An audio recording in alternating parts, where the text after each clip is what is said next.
خواتین حضرات السلام علیکم. آج کے اس اسپیشل پروگرام میں ایک ملاقات پروگرام میں ہم آپ کی ملاقات جس شخصیت سے کرانے جا رہے ہیں وہ ہیں جی آر صوفی صاحب, چیف انفارمیشن کمشنر J&K. صوفی صاحب آپ کا خوش آمدید ہے پروگرام میں. شکریہ, بہت بہت شکریہ. سر, انگریزی میں ایک کہاوت ہے, behind every successful man there is a woman. اب یہ ضروری نہیں کہ یہ عورت بیوی ہو یا محبوبہ ہو, یہ ایک ماں بھی ہو سکتی ہے, اور بسا اوقات اکثر اوقات میں یہ ماں ہی ہوتی ہے, کیونکہ بچے کی جو پیدائش ہوتی ہے اس کی بنیادی درسگاہ جو ہوتی ہے وہ ماں کی گود ہوتی ہے. آپ سے جاننا چاہوں گا کہ آپ کی جو بنیادی تعلیم و تربیت ہوئی اس کے بارے میں جاننا چاہیں گے کہ کہاں ہوئی اور اس وقت کا تعلیمی ماحول کیسا تھا اور حالات کیسے تھے. منظور صاحب, جیسا کہ آپ کو پتہ ہے میں سری نگر کا رہنے والا ہوں, شہر خاص کا. تو ان دنوں شہر خاص میں اکثر گورنمنٹ سکولز تھے, پرائیویٹ سکولوں کا خال ہی کوئی امکان ہوتا تھا. کوئی صرف یہ کانوینٹ, برن ہال وغیرہ تھے, بسکو وغیرہ جن تک ہماری رسائی نہیں تھی, کیونکہ جو شہر خاص کے بچے ہوتے تھے وہ زیادہ تر اسی جگہ پڑھتے تھے. تو میں بہری کدل سری نگر میں ایک لین ہے, کوچا ہے, تو وہاں پر ایک لوور ہائی اسکول ہوا کرتا تھا ایک پرائیویٹ بلڈنگ میں.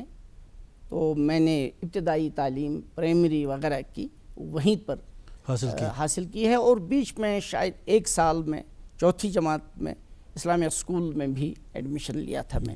جی. تو اس وقت حالات کیسے تھے, مطلب معاشی حالات, پڑھائی کی طرف رجحان کیسا تھا لوگوں کا؟ معاشی حالات تو آپ کو پتہ ہی تھے کہ ہمارے معاشی حالات سب لوگوں کے یہاں اتنے اچھے نہیں تھے جتنے کہ آج ہے. اور کشمیر کی تاریخ کے تناظر میں ہم دیکھتے ہیں کہ یہ شاید دوسری یا تیسری پیڑھی تھی جو کہ تعلیم کی طرف جا رہی تھی, خاص کر مسلمانوں میں. تو میرے والدین پڑھے لکھے نہیں تھے, لیکن میرے بھائی صاحب مجھ سے وہ انجینئرنگ کر رہے تھے, ان کو پڑھائی اوبویسلی وہ اسٹوڈنٹ تھے, تو ان کی اس میں رہنمائی پڑھائی کے سلسلے میں ہوتی تھی ان دنوں. تو عام لوگوں کا بھی تقریباً یہی حال تھا. سوسائٹی میں چند گنے چنے خاندان ہی جن کے ماں باپ پڑھے لکھے تھے. تو خاص کر یہ جو ایک پروفیشنل طبقہ ہے جو کہ متوسط طبقے سے تعلق رکھتا ہے, تو جو کہ جن کو ہم کشمیری میں کہتے ہیں کاسب, تو ان کے ماں باپ اتنے تعلیم یافتہ نہیں ہوا کرتے تھے. تو اسٹرگل ہمیں خود ہی کرنا پڑی, لیکن ماں باپ ان پڑھ ہونے کے باوجود بھی یہ خواہش رکھتے تھے کہ نئی نسل جو ہے یہ تعلیم یافتہ ہو. سو کالج کہاں؟ اس کے بعد کالج میں نے سری نگر میں جو مشہور کالج ہے ایس پی کالج یا امر سنگھ کالج, مسئلہ یہی تھا کہ ان دو میں سے کس کو منتخب کیا جائے. چونکہ میرے برادر S P Amar Singh college کے اسٹوڈنٹ تھے, اس لیے میں نے بھی ایڈمیشن امر سنگھ کالج میں ہی لیا, کیونکہ میں سماجیات میں زیادہ دلچسپی رکھتا تھا, اور سماجیات جس کو ہم سوشل سائنسز کہتے ہیں اس کے مضامین وہاں اچھی طرح سے پڑھاتے تھے. جی. صوفی صاحب, آپ کے نام کے ساتھ صوفی جڑا ہوا ہے. جی. میں جاننا چاہوں گا کہ صوفی سلسلہ جو ہے ایک روایت ہے. اگر ہم علامہ اقبال کا مانیں تو ان کے جو بزرگ تھے انہوں نے اپنا استاد مانا, مولانا رومی کے استاد رہے تھے شمس تبریزی. تو یہ سلسلہ صوفی ازم کا جو ہے ایک سلسلہ چلا آ رہا ہے. آپ کے نام کے ساتھ صوفی جڑا ہوا ہے. ایک تو یہ ہے کہ شاید جہاں تک میری سمجھ ہے کہ آپ کے خاندان میں, آپ کے اجداد میں سے کوئی لوگ صوفی سلسلے سے تعلق رکھتے ہوں. آپ خود صوفی ازم سے کتنے پربھاوت تھے؟ دیکھیے, پہلے میں یہاں آپ کو ڈسپیل کرنا چاہتا ہوں یہ جو امپریشن, میں کوئی صوفی نہیں ہوں, نہ میرا خاندان. یہ جو یہاں کے کچھ طبقے ہیں, تاجر پیش یا پروفیشنلز, ان کو صوفی یہاں کہتے ہیں. اب کشمیری میں جو لہجہ ہے, کشمیری جو تلفظ ہے, اس میں صوفی نکلتا ہے. لیکن ایکچولی اردو یا پرشین میں صوفی ہے, یہ صوفی ہے پیش سے ہے. چونکہ لکھنے میں نہیں آتا ہے, ہمارا لہجہ ایسا ہے کہ ہم اس کو ایسے ہی لکھتے ہیں. انگریزی میں جب ہجے نکلتے ہیں تو اس کو ہم کشمیری انداز سے لکھتے ہیں. تو ہاں اس کے باوجود بھی 10ویں کے بعد تھوڑا سا میرا مطالعہ رہا ہے. ہمارے گھر میں یہ روایت رہی، میرے بھائی صاحب بھی مطالعے کے شوقین ہیں اور میں بھی. تو سلسلہ پڑھائی کے سلسلے میں میرے پاس کچھ لٹریچر ہے جو صوفیزم سے تعلق، جو صحیح واقعی صوفیزم کو پروجیکٹ کرتا ہے. جو ریئل صوفیزم ہے اسلام میں وہ کچھ بھی نہیں ہے، صرف اسلام کی بنیادی حقیقتوں کو اور اسلام کے حسین چہرے کو انہوں نے اجاگر کیا ہے. بالکل بالکل. تو جیسے کہ مولانا روم، یہ کچھ بھی نہیں ہے. توحید، رسالت، دنیا میں خودی کا مقام، یہ کیسے باقی جو صوفیت کے نام پر کچھ خرافات بھی ہیں. تو وہ کچھ جو جن حضرات کا آپ نے ذکر کیا ہے وہ صحیح. علامہ اقبال کئی نظموں میں صوفیت کے خلاف لکھ، وہ مروجہ صوفیزم کے خلاف، اس کے خلاف نہیں جو کہ اسلام کی روح کو ریپرزنٹ کرتا ہے. جیسے کہ خواجہ نظام الدین اولیاء رحمۃ اللہ علیہ، خواجہ معین الدین چشتی. میں کہتا ہوں میرا جو مطالعہ ہے، یہاں ہندوستان بر صغیر میں اگر اسلام آیا ہے تو انہی کی وجہ سے رہا ہے. کسی مسلمان حکمران نے، جس کو ہمارے کچھ مولانا کبھی سٹیجوں پر، کبھی ممبروں پر چڑھ کے کسی رولر کے ساتھ رحمۃ اللہ علیہ لگاتے ہیں، مجھے نہیں لگتا ہے کہ کوئی جسٹیفیکیشن ہے. رحمۃ اللہ علیہ کے اگر مستحق ہیں تو یہی صوفی حضرات ہیں. ہمارے شیخ نور الدین ولی رحمۃ اللہ علیہ، انہوں نے اسلام کی بنیاد کو لوگوں کے ذہن و دماغ تک پہنچایا ہے. بالکل. حکمرانوں نے اس سلسلے میں کوئی خاص قدم نہیں اٹھایا. صوفی صاحب، آپ سرکاری ملازمت کے سلسلے میں کئی کلیدی عہدوں پر فائز رہے. اس دوران جو آپ کے یہ کلیدی عہدے رہے، اس دوران آپ کو لوگوں کے ساتھ بہت کلوزلی انٹریکٹ کرنے کا موقع ملا، ان کو پرکھنے کا موقع ملا، ان کو سمجھنے کا موقع ملا. ہمارے حساس طبقے کا، ہمارے سماج کا جو حساس طبقہ ہے، ان کا یہ ماننا ہے کہ ہم چھوٹے گھروں سے بڑے گھروں میں آ گئے، لیکن بڑے گھروں میں آ کر انسان چھوٹا ہو گیا. آپ کی کیا رائے ہے؟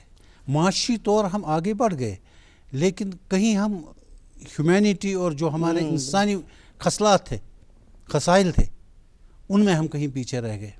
منظور صاحب، آپ کی خاصیت وہ ہے کہ پروڈیوسر اور یہ جو کمپیئرر یہی رہی ہے کہ آپ کبھی معاملات کی تہ تک جاتے ہیں. آپ نے صحیح جو تبصرہ کیا ہے، صرف معاشی حد تک فارغ البال ہونا، کرسیوں بلند اور بڑی کرسیاں حاصل کرنا، یہ انسان کی پرکھ نہیں ہے، انسان کی شناخت نہیں ہے. انسان کی شناخت اس کا تہذیب و تمدن، اخلاقیات اور انسانیت سے اس کا کتنا لگاؤ، وہاں سے پرکھا جاتا ہے. بالکل.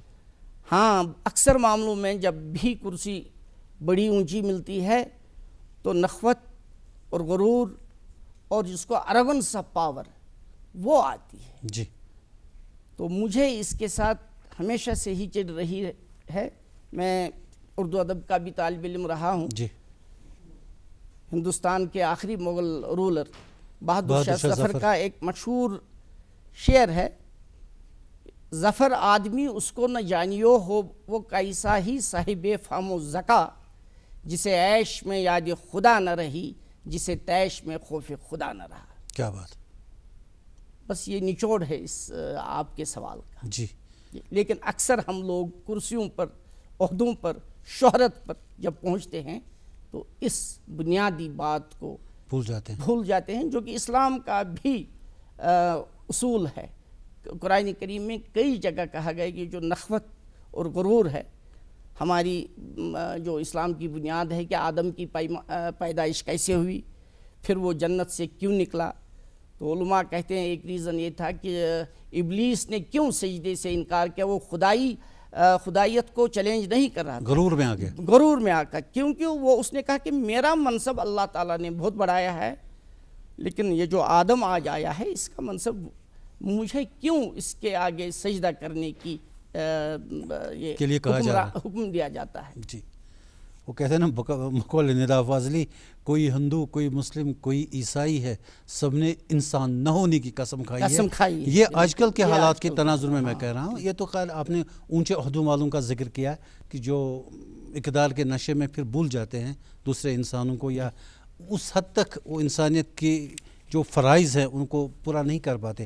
لیکن میں جنرل سماجیات کی بات کرتا ہوں. لوگوں میں بھی فارغ البالی آئی، لوگ چھوٹے گھروں سے نکل کے بڑے گھروں میں آئے، لیکن کہیں لگتا ہے کہ شاید اس فارغ البالی نے، اس خوشحالی نے، یہ جو پیسہ ان کے پاس آ گیا، اس نے انسان کی جو معراج ہے اس سے ان کو تھوڑا سا نیچے لایا ہے.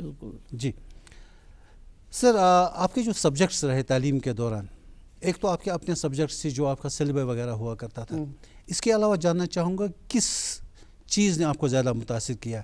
انگلش لٹریچر، یا کبھی کوئی شعر و شاعری، یا مذہبیات، یا فلسفہ؟ دیکھیے، ایک تو ہوتا ہے طالب علمی کے لیے جو نصاب ہے اسے پورا کرنا. جی جی.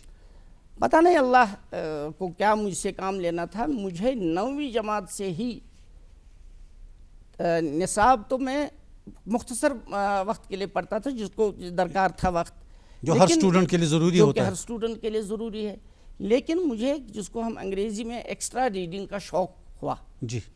اور جیسے کہ آپ نے صحیح کہا کہ ان دنوں انگریزی ادب سے میرا اتنا خاص لگاؤ نہیں رہا، لیکن اردو شعر و ادب سے میں کافی دلچسپی رہی. اور میں نے 73 میں، کیونکہ اس کی ایک وجہ رہی کہ میرے جو کالج میں اردو کے ٹیچر رہے وہ مرحوم ڈاکٹر اکبر حیدری رہیں، تو انہوں نے 2-4 اسٹوڈنٹ ہم ان کے زیر تدریس تھے، ان کو راغب کیا تدریس کے علاوہ پڑھنے کے لیے، کیونکہ وہ خود ہی زبردست محنتی تھے. اب یہ دوسری بات ہے، ان کے کچھ خیالات سے آپ اتفاق کریں یا نہ کریں، وہ بحث کا موضوع نہیں ہے. لیکن وہ زبردست اپنے کالج سے نکلتے ہی گھر پہنچے، کھانا کھایا اور اسٹڈی میں چلے گئے مختلف. تو ہم نے تھوڑا سا ان سے استفاضہ کیا، اور اردو ادب کی طرف زیادہ انہوں نے ہی مجھے متعارف کیا. پھر تاریخ ایک سیکولر تاریخ، چاہے وہ ہندو مذہب ہندوستان کی ہو، یورپ کی ہو، کیونکہ میں یورپین ہسٹری کا بھی اسٹوڈنٹ رہا ہوں. اور پھر اسلامیات، ماشاءاللہ کسی مسلمان کے لیے یہ ضروری ہے پڑھے لکھے کی، وہ کہ اپنے روٹس کو دیکھے. یہ وہ ایسا مذہب ہے جس پر آپ کو فخر کرنا چاہیے، بشرطے کہ آپ اس کو صحیح طور پر سمجھے.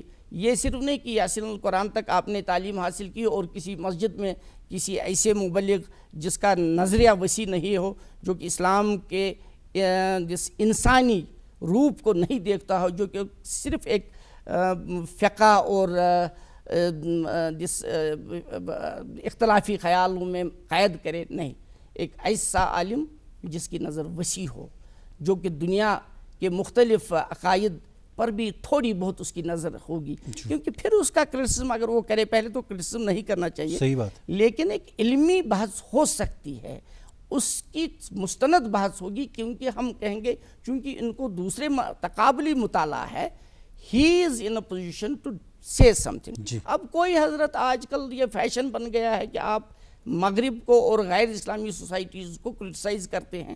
آپ کو بنیادی ان کی معمولی باتوں کا بھی علم نہیں ہوتا ہے. آپ نے وہ ملک دیکھے نہیں ہوتے ہیں، آپ نے ان کی تہذیب و تمدن اپنی آنکھوں سے نہیں دیکھا ہے. تو آپ کیسے کرٹیسزم کریں؟ کرٹیسزم کریں گے تو وہ کتابی کرٹیسزم ہوگا، اس کی کریڈیبلٹی اتنی ہوگی. اب علامہ اقبال اگر مغرب پر کرٹیسزم کرتا ہے، کچھ کریڈیبلٹی لگتی ہے، کیونکہ خود انہوں نے پرکھا، خود انہوں نے دیکھا، وہاں گئے. لیکن ساتھ ہی یہ بھی کہا، کریں گے اہل نظر تازہ بستیاں آباد، میری نظر نہیں سوئے کوفہ و بغداد.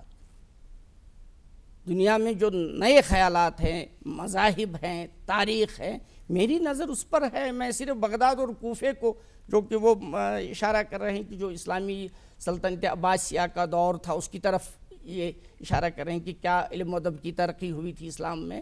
تو اقبال کہتے ہیں بھیا میں اسی پر میری نظر ہے. میری نظر تمام دنیا کے اور مذاہب، دنیا کے اور تہذیبوں پر ہے.